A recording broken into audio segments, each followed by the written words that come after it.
हमारी औखाफी जितनी अमलाक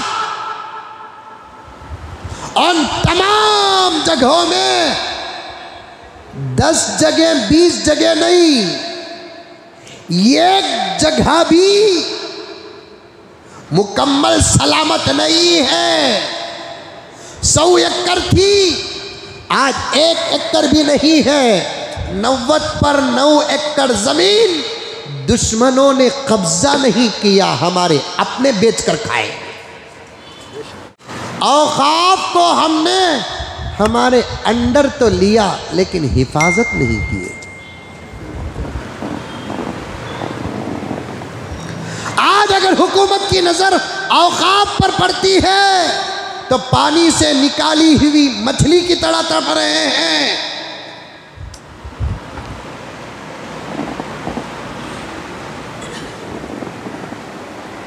औकाफ को जब हिंदुस्तान का दस्तूर जमहूरी शक्ल में आया, उस वक्त हमने हमारे औकाफ को हमारे अंडर में तो लिया लेकिन हिफाजत करे।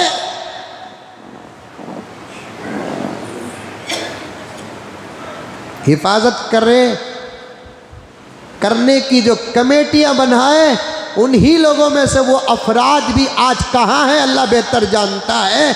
हमारे बड़ों की वो ज़मीनें औकाफ के नाम और शक्ल पर कौम के गरीबों के लिए हमारे बड़ों ने दी, उनको बेचकर खाने वाले हम थे।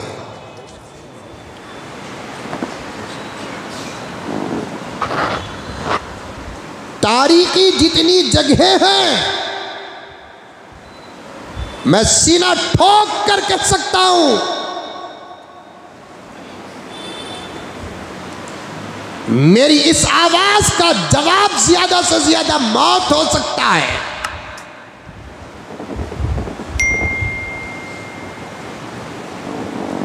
इससे ज्यादा कुछ नहीं।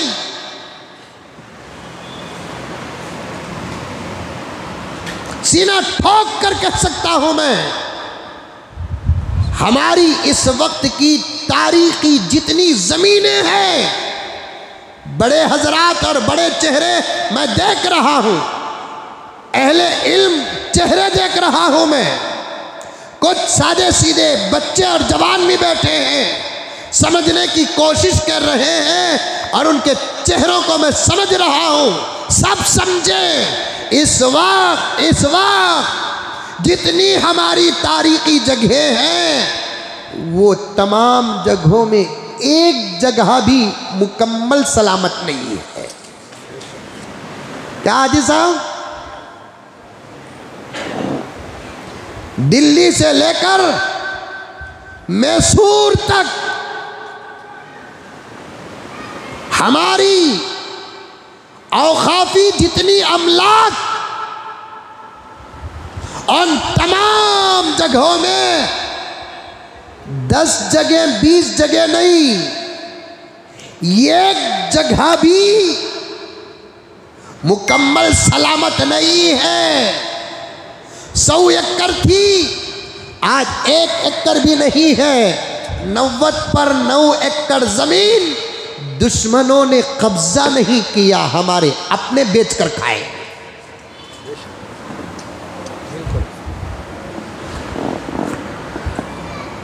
मैं नाम तक ले सकता हूं जगहों का। आज आवाजें उठाना, हंगामे उठाना वक्त पार हो चुका है प्यारो।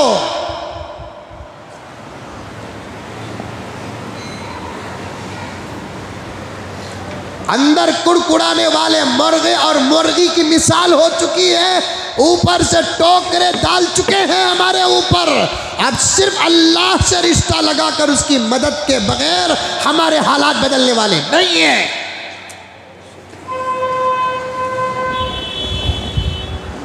अगर मैं हर जुमले पर माफी चाहता हूं और बार बार माफी चाहने वाले 2-3 सेकंड को मैं जाये करना नहीं चाहता, अगर हम ये कहते हैं कि बाहर निकलकर बगैर अमल के, अल्लाह से ताल्लुक़ पैदा किए बगैर हमारे हालात बदल जाएंगे फुला शक्ल और फुला शक्ल से, तो मैं साफ कहूंगा, कहने वाला सुनने वालों को धोखा दे रहा है।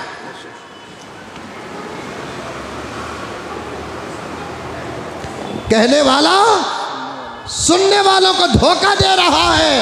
पहली गफलत 4 घंटे बोल सकता हूं मैं इंशाअल्लाह। ये तालीम जो सियासत हमारे हाथ से छूटी है और हमको सियासत से दूर रखने के जो साजिशें और प्लाने बनाए गए और हमारे हल्के और हमारे ज़िले और हमारे क्या कहते हैं वो सियासी ज़ुबान में को कहते हैं कॉन्स्टिट्यूटियों को टुकड़े करने और काटने।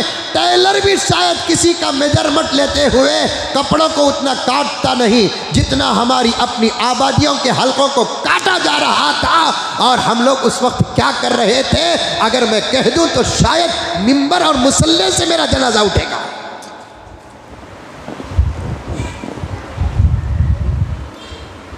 और औखाफ का हाल तो औखाफ का हाल तो हमने बहुत बदतर कर रखा है। और आज अगर औखाफ पर दुश्मन की नजर है तो तलमला रहे हैं, तलमला रहे हैं, तलमला रहे हैं। लेकिन हमने क्या किया? बेचकर खाने वाले हम थे, बेचकर खाने वाले हम थे।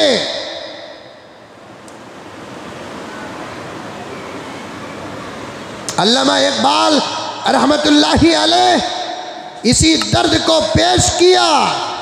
अगर कहीं मिल जाए तो मैं बताता हूं क्या आज़ादी तक हमारी तारीख कुछ और थी, आज़ादी के बाद हमारा हाल क्या है। अल्लामा इकबाल क्या कहते हैं सुनो, जिनको आता नहीं दुनिया में कोई फन तुम हो, जिनको आता नहीं दुनिया में कोई फन तुम हो, नहीं जिस कौम को पर्दाए नशेमन तुम हो, बिजलियां जिसमें हो आसूदा खिरमन तुम हो, बेच खाते हैं जो असलाफ के मदफन तुम हो।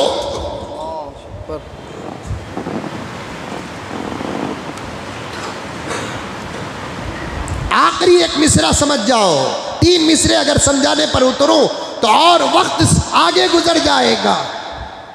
आज हुकूमत, मैं बात किस लिए कहा सहाबा से लेकर यहाँ तक आया और आगे भी मुझे बढ़ना है, अल्लाह मेरे वक्त में बरकत अता फरमाए।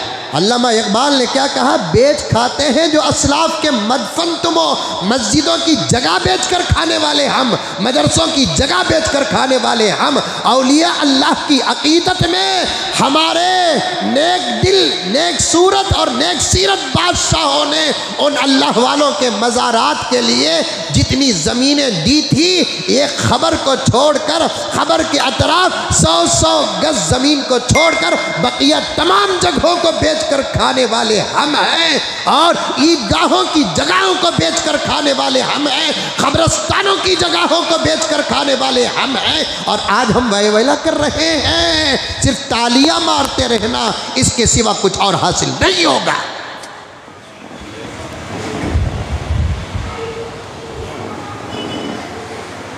कुछ लोग सोचते होंगे इन्हें कई कुछ बचा की ना मुल्क को।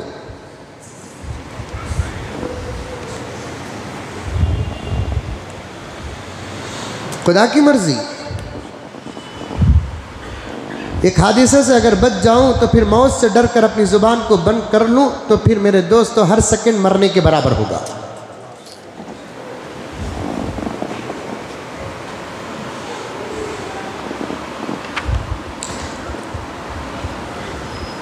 और हिफाजत क्यों नहीं करें हम लोग? हिफाजत क्यों नहीं करें हम लोग? उसकी 2 वजह है, नोट करना।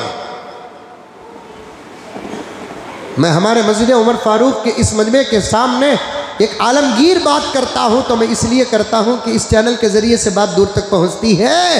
हिफाजत नहीं हुई औखाफ की तो उसकी 2 वजह है। एक वजह कि इतनी बड़ी जिम्मेदारी नाअहलों के हाथ में गई।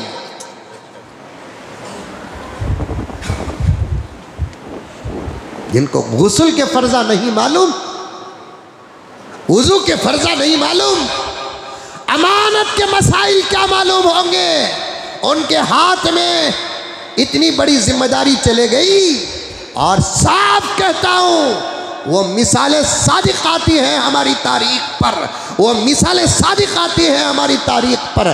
बंदर के हाथ में फूल का माला, ये मिसाल सादिक आती है हमारे हाथ पर। हमारे बड़ों के फूल के माले बंदरों के हाथ में गए।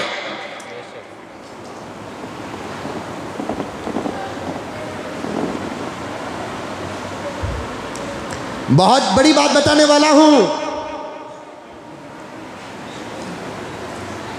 इंशाअल्लाह ताला जो बात 5 मिनट में मैं आगे बताने वाला हूं, उस बात के बदले तुम्हारी दुआ मिले कि ना मिले, लेकिन अल्लाह की जात से उम्मीद है खबर से सुल्तान की दुआ मिलेगी।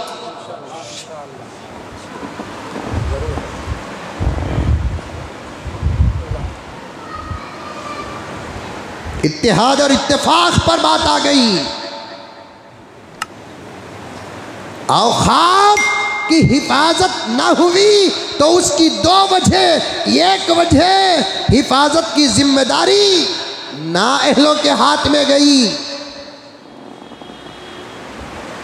दूसरी वजह क्या, हिफाजत के जिम्मेदारों की फेहरिस्त में वो लोग नहीं थे जिनके पास हिफाजत के मसाइल में।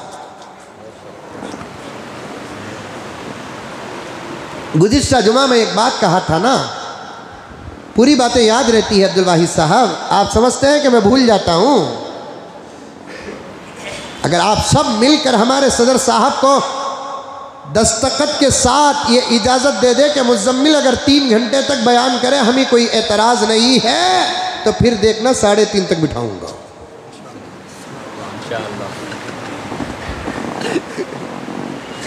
2 वक़्त नाश्ता करता हूँ समय।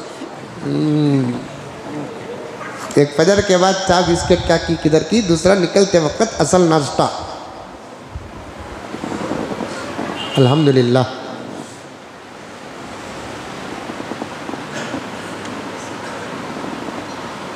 हालात को समझो कुरान और हदीस की रोशनी में।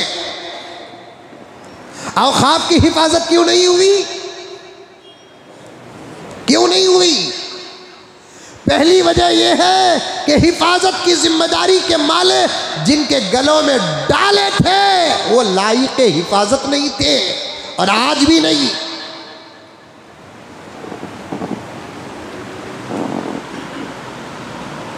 चलो हिफाजत की सब में तुम हैं, तुम्हें मालूम नहीं तो साथ में एक मालूम करने वाले को भी अगर रख लेते तो फिर हमारे सुल्तान की दी हुई जगह, निज़ाम की दी हुई जगह, औरंगजेब की दी हुई जगहों का एक कंकर भी ज़ाये न होता।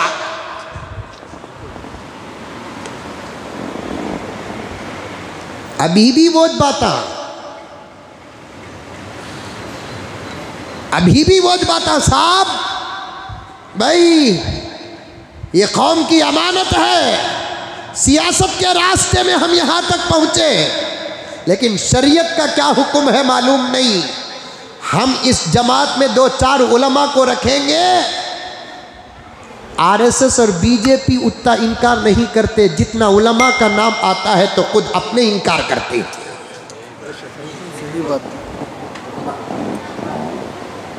सोचते रहेंगे मौली साहब आज नाश्ते में पाया खाएंगे उनको, क्योंकि एक 8-10 दिन के तबसरे से मेरे जहन में जिस किस्म का इंतशार है, मैं उसे कैसे बयान करूं। सच कहता हूं कि आज मैं फजर में दुआ किया कि मौला मेरा उन्वान फ़लस्तीन और छूटे हुए वाक़ियात हैं, लेकिन ये सामने का मसला है, दोनों लेकर मस्जिद को जाऊंगा मैं, लेकिन जोड़ कर देने का काम तेरा है।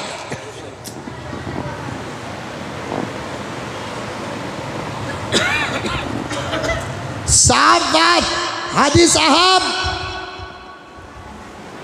मस्जिदों की कमेटियां हो या मदरसों की कमेटियां हो या दरगाहों की कमेटियां हो या हमारे कुछ दीनी व इस्लाही मजलिसों की कमेटियां हो, उसमें डॉक्टर हो, लॉयर हो, इंजीनियर हो, पढ़ा लिखा हो कि अनपढ़ हो, सबको रहने दो, लेकिन साथ में 1 2 3 उलमा को भी रखो। कौम के पैसों की हिफाजत जरूर होगी इंशाअल्लाह।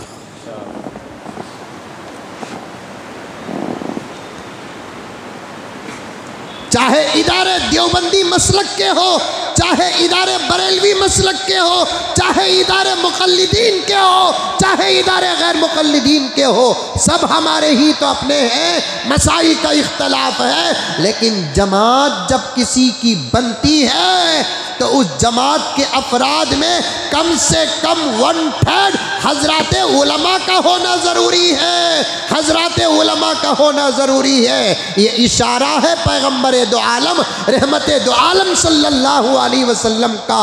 2 भी जमात न बने, 3 जमात बने, क्योंकि दीन मिलकर किसी गलत काम में मुत्तफिक नहीं हो सकते।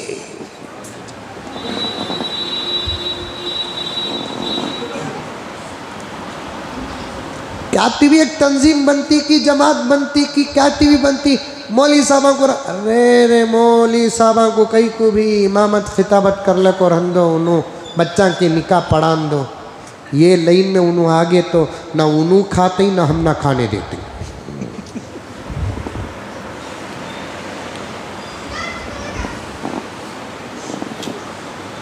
आज़ादी हिंदुस्तान के बाद आज के हालात जो देखने पड़ रहे हैं, उसके असबाब बयान कर रहा हूं। उसके असबाब,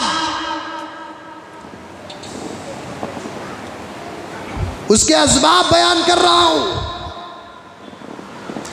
सियासत को छोड़ा,